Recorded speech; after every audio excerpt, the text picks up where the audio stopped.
In this video, you and I get to walk through the deployment of the Panorama appliance as a virtual machine running on a hypervisor. In this case, we're going to be using ESXi from VMware as the hypervisor that's supporting and running this VM.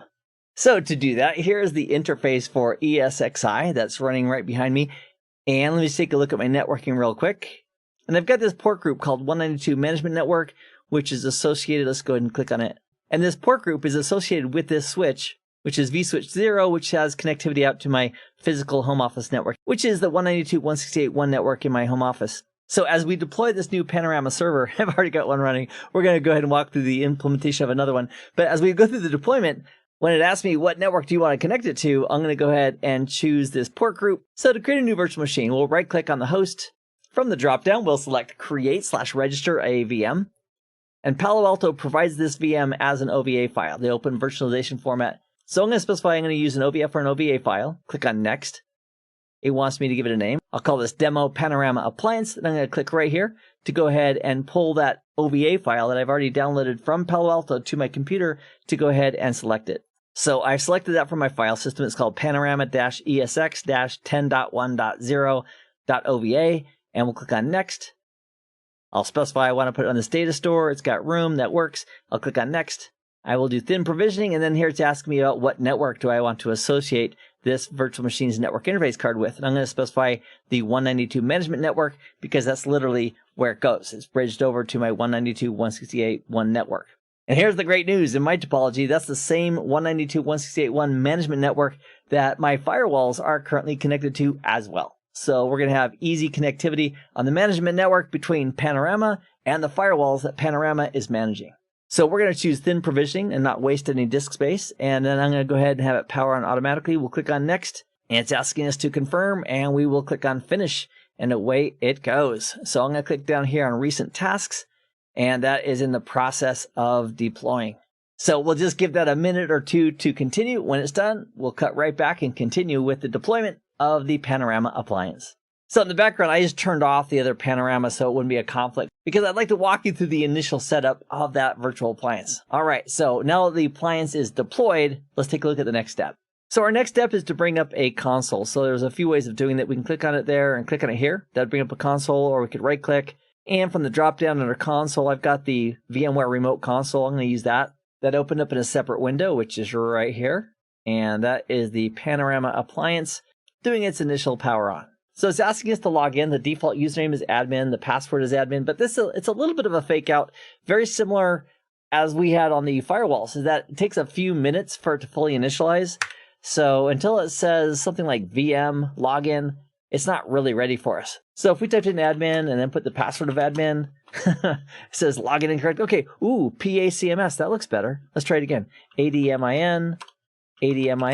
Oh, not quite yet. All right, we will give that another minute or two to fully initialize, and then we'll come right back here and we'll log in as admin at the CLI on the Panorama host. Let's go ahead and try again. ADMIN. It's been a few minutes. So now that it's allowing us to log in, it's forcing us also to change the password, which I'll do.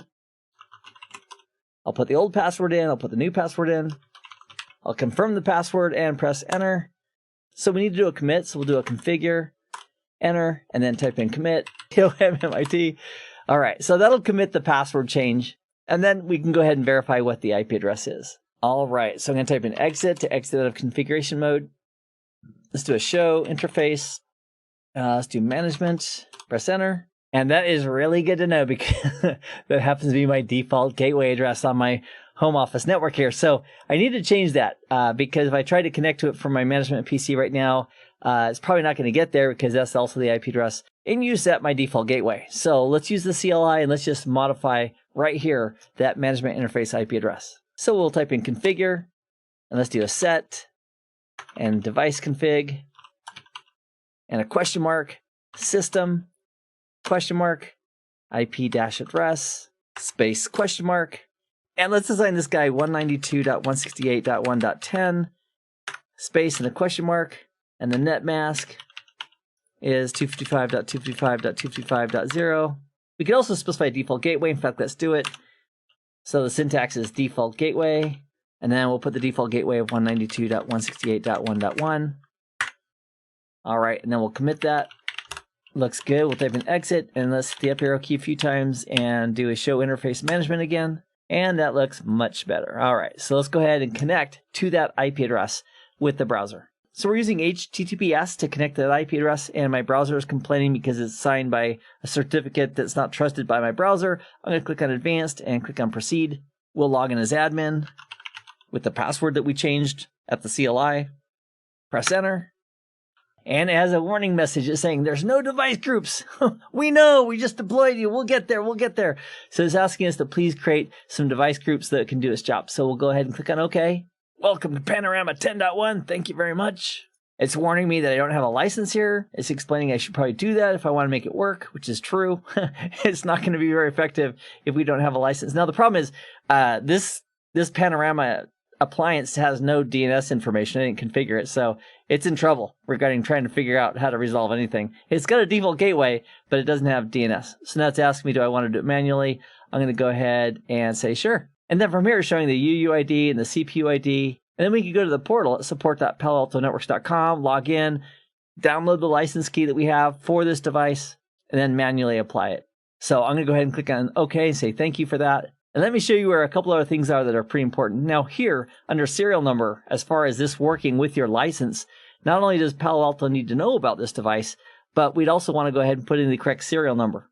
So on the firewalls, there's not a really clean option for doing this manually, but there is here on Panorama. So on Panorama, we'd go up here to Panorama. So on the firewalls, this is the device tab. And over here on the left, we have a lot of similar options, including setup. And so with setup selected, and the first sub-tab, management selected, here under general settings, there's the serial number section right there. So if we click on the gear to modify that, we could go ahead and put in the serial number. So whatever the serial number that it needs to be, you can specify here. And that would also have to match up with what Palo Alto is expecting you to have right here. So if we clicked on OK and give that a moment to take. All right, and I had to do an F5 to refresh the whole screen. It just locked up. So there's the serial number. Also, we've got a dashboard. Under general information, there's the serial number. Just want to make sure it took. And as we scroll down, here is the system resources widget right there. Similar to what the firewalls have, except they've got the management and they've also got the data plane that are shown under system resources. And then going back to the Panorama tab, which once again is very much like the device tab on an individual firewall. Under setup, we'd also want to go to services.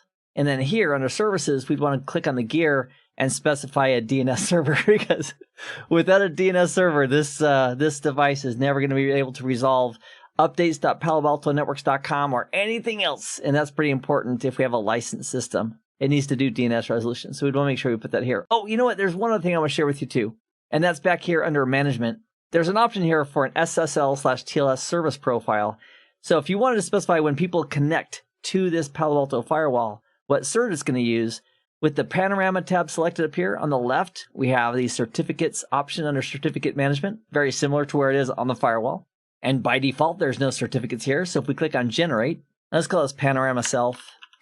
I'll just copy and paste that for the common name as well. I'll say that it is a certificate authority. We can put all the details down here and the attributes of the certificate. I'm just going to go ahead and click on generate, click on OK, go back into the cert and specify it's a trusted root CA and click on OK. So for this quick demo, I'm just doing a self-signed certificate, but we also could import a certificate. If this was a trusted certificate, then we could use this for the connections to Panorama. And that way the admins, as they log in and connect, wouldn't have to accept cert warnings all the time.